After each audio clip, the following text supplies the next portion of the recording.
Hi everyone.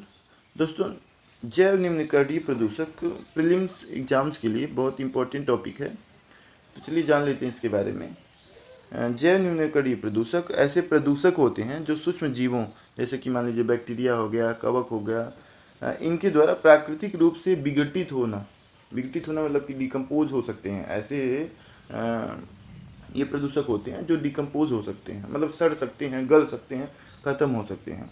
इसका मतलब है कि ये प्रदूषक समय के साथ सरल और हानिरहित पदार्थों में टूट जाते हैं।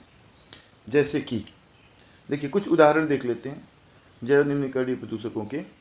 घरेलू कचरा जैसे कि मान लीजिए फल और सब्जियां हो गई, सब्जियों की जो छिलके हैं वो हो गए, बचे हुए खाने हो गए, पेड़ पौधों के पत्ते हो गए, कागज़ और लकड़ी हो गई। ये सारी चीज़ें डिकम्पोज हो जाती हैं।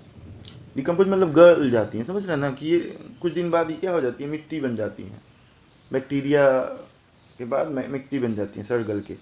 तो ये जो है उदाहरण है।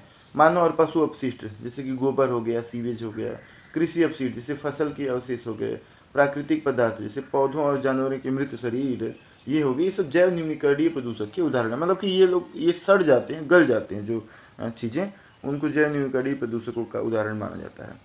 अब इसकी विशेषताएं देख लेते हैं। प्राकृतिक रूप से विघटन। अब देखिए इन पदार्थों का अपघटन बैक्टीरिया, कवक और अन्य सूक्ष्म जीवों द्वारा होता है, जो इन्हें कार्बन डाइऑक्साइड, पानी और अन्य अकार्बनिक यौगिकों में बदल देते हैं।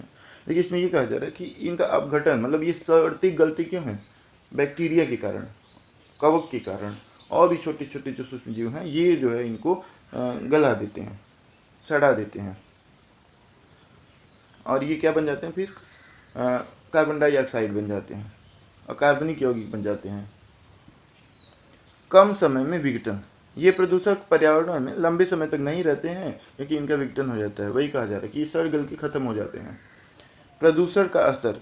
इनकी मात्रा सीमित हो तो पर्यावरण को ज़्यादा नुकसान नहीं पहुंचाते। हालांकि यदि इनकी मात्रा बहुत अधिक हो तो ये पानी में ऑक्सीजन की कमी करके जलीय जीवन को प्रभावित कर सकते हैं। अब ये भी कहा जा रहा है कि ये बहुत कम होते हैं, कम मात्रा में होते, इसलिए पर्यावरण को बहुत नुकसान नहीं पहुंचता है।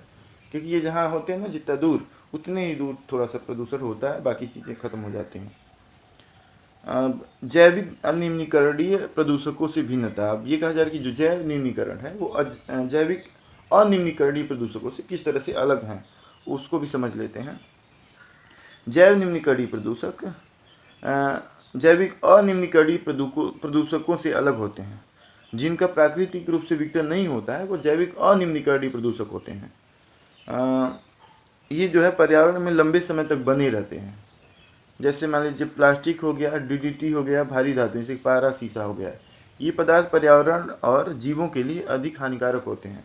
अब देखिए सेम चीज़ उल्टा है, समझ लीजिए कि जो पदार्थ, जो चीज़ें सड़ती गलती नहीं है वो हजारों हजारों सालों तक, लाखों सालों तक यथावत ऐसी ही बनी रहती हैं धरती पे। उनको जैविक अनिम्नकरणीय प्रदूषक बोलते हैं। जैसे कि मान लीजिए कोई प्लास्टिक है तो वो जलता कहाँ, वो सड़ता कहाँ है, पॉलीथीन वगैरह सड़ता कहाँ है, वो जैसे है वैसे ही रह जाता है। धा कुछ धातुएं जैसे पारा, शीशा उसा कहाँ सड़ता करता है। तो ये चीज़ें जो है जैविक अनिम्नकरणीय प्रदूषक में आती हैं। Thank you. वीडियो अच्छा लगे तो प्लीज़ लाइक, शेयर और चैनल को सब्सक्राइब करिए। Thank you.